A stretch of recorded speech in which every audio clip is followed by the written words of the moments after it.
ഇസ്രായേലിൻ്റെ iron dome system എങ്ങനെയാണ് work ചെയ്യുന്നതെന്ന് നിങ്ങൾക്കറിയാമോ? ഇതിന് പ്രധാനമായും 3 ഘടകങ്ങളുണ്ട്. 1 ഒരു ശക്തമായ റഡാർ സംവിധാനം, 2 ഒരു കേന്ദ്രീകൃത കമ്പ്യൂട്ടർ സിസ്റ്റം, അതുകൂടാതെ 3-4 മിസൈൽ ലോഞ്ച് പാഡുകളും ഉണ്ടാവും. ഒരു ശത്രുവിൻ്റെ റോക്കറ്റ് അല്ലെങ്കിൽ മിസൈൽ ഇസ്രായേലിലേക്ക് വരുമ്പോൾ റഡാർ ഉടനെ അതിനെ കണ്ടെത്തുകയും ആ വിവരം കമ്പ്യൂട്ടറിലേക്ക് അയക്കുകയും ചെയ്യുന്നു. തുടർന്ന് കമ്പ്യൂട്ടർ ഇതൊരു ജനവാസ മേഖലയിലേക്കാണോ പോകുന്നത് അല്ലയോ എന്ന് ആദ്യം വിലയിരുത്തും.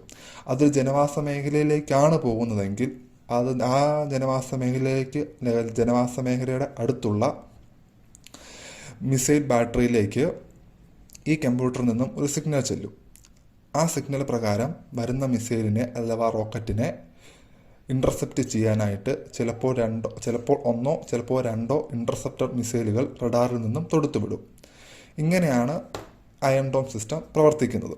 പക്ഷേ ഒരു നഗരത്തെ അല്ലെങ്കിൽ ഒരു ഏരിയയെ പ്രൊട്ടക്റ്റ് ചെയ്യാനായിട്ട് നിരവധി അയൺ ഡോം സിസ്റ്റങ്ങൾ വിന്യസിച്ചിട്ടുണ്ടാവും.